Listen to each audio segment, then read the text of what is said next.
Hey guys, welcome back to my YouTube channel. If you're new up in this place, my name is Ntwanie, Ngomane, and if you're a returning subscriber, thank you so much for clicking on this video, fam. If you haven't subscribed already, please do hit the subscribe button. I'd really appreciate that. On today's video, I am talking about being financially savvy as a young professional, as somebody who has started working, you started earning the big bucks. Okay, well, maybe it's not that big, but you started earning a little bit of money and you want to know, how can you navigate your money? How can you, try to make it work for you in terms of saving, investing, expenses, and debt?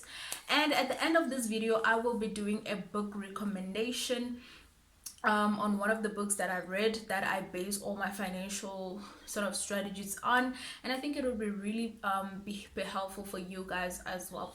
Anyway, without any further ado, let's get on to this video. The first thing I want to talk about is having an emergency fund, but before I start on that, let me back up a little bit. So I did a video. In my last video, I spoke about salary ranges for trainees from first year, second year, all the way until third year. So in today's video, I'll be basing this video on somebody who is in the bottom of the scale, just started working, probably earning around 200,000 rand per annum, which is about 16,000 rand gross and maybe 13,000 rand net. So that's where I'm starting. If you haven't watched the previous video that I'm talking about, I will leave a card below and you can watch it. So emergency fund, right? I've always been that person who's risk averse and I don't like surprises. Well, at least not any that need me to pay money. You know what I mean? So I've always kept like some sort of money aside. Even when I was in university, I'd always have money kept aside. My mom always used to say, you need to have money just in case they kick you out of race and you need to get on a bus and come back home. So I'd always have money for that emergency. But today I just want to share with you that you need to build up an emergency fund, especially when you're still studying out as a trainee. You need to, like, guard against any risk that can happen that will need you to pay money. So what I did when I started working is that I'd put away 1,000 rand every month into my Investec private account. Oh, by the way, if you want to open an Investec private account, there is a link down in the description box that you guys can use to open an Investec private account for young professionals.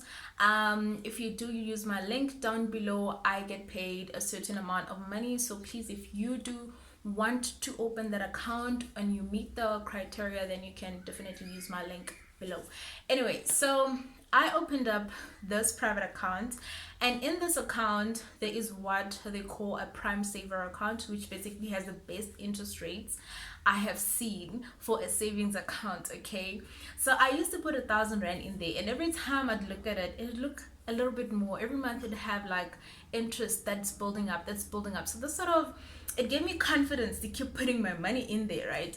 So I did that, and within a year, like, obviously I've been building it up over the past 3 years now, and that's sort of how my emergency fund started.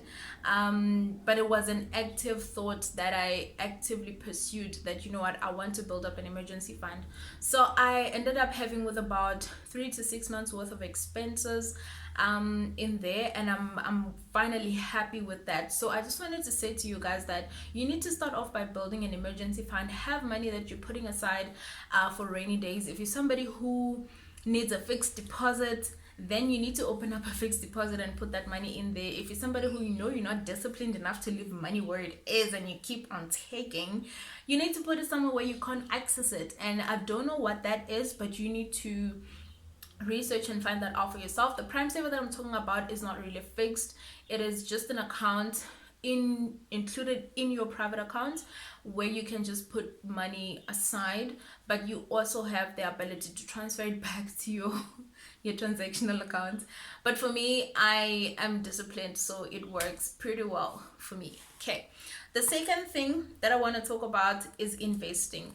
Now, investing and saving is two different things. Saving is preserving the value of your money, and investing is growing the value of your money. So when I started working again, on top of my 1,000 rand emergency fund, I started a unit trust, which I opened with one of the financial institutions, and I put my money in there. And yeah, for me, that was my investment. It wasn't a lot of money, guys. I started on 500 Rand because obviously that was the minimum that they wanted. But I just said, I need to invest. I need to invest. And I didn't have a goal at the time when I started, but now I do. But when I started, I didn't have a goal. I just knew that I needed to be having an emergency fund. I needed to be investing something. I needed to be growing my money in a certain way. So if you're not sure what to invest in or how much money to invest, a unit trust is a great idea. In my book recommendation at the end of the video, you will find out exactly where you can put your money and what sort of vehicle you can put your money to grow in, right? The third point is lifestyle inflation. Guys, this is important. If there is anything you hear in this video today, let it be this point. Lifestyle inflation is a thing, especially when you start working. You now start having a desire for more expensive things in life. You start having a little bit of an expensive taste, okay? And it's normal. It's normal. I mean, at the end of the day, we work so we can improve ourselves.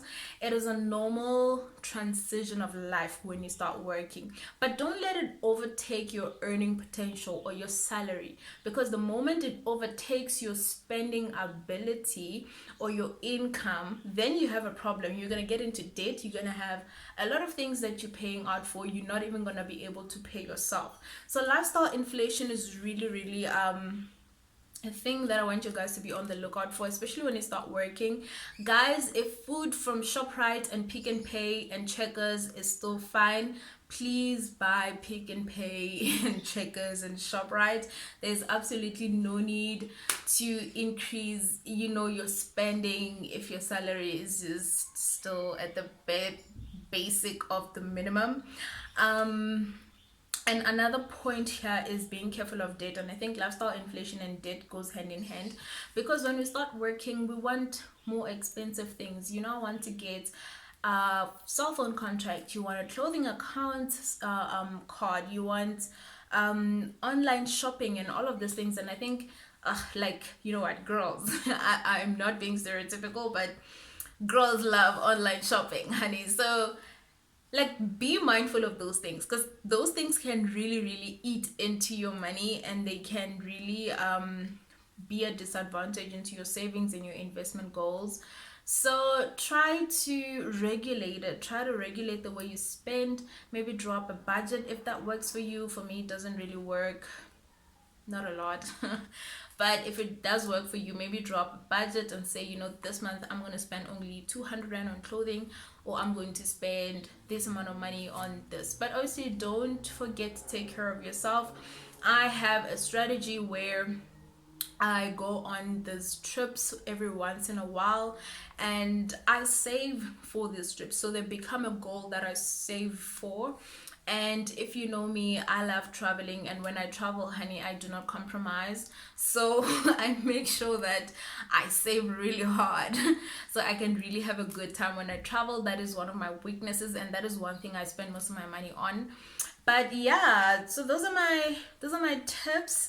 Guys, have a good relationship with your money and your salary, and enjoy it. You worked hard for it, and it's only fine that you find a balance between trying to live a normal, interesting, fulfilling life, but also trying to make sure that you're building wealth and you're building yourself up. The last thing I want to do is give you guys a book recommendation. And the book that I want to recommend to you guys is this book, How to Make Your First Million by Warren Ingram. This book is the jam. It is the GOAT, guys. I love this book so much. Okay, so this book, right, is basically what helped me when I started my financial journey, when I started working in 2019.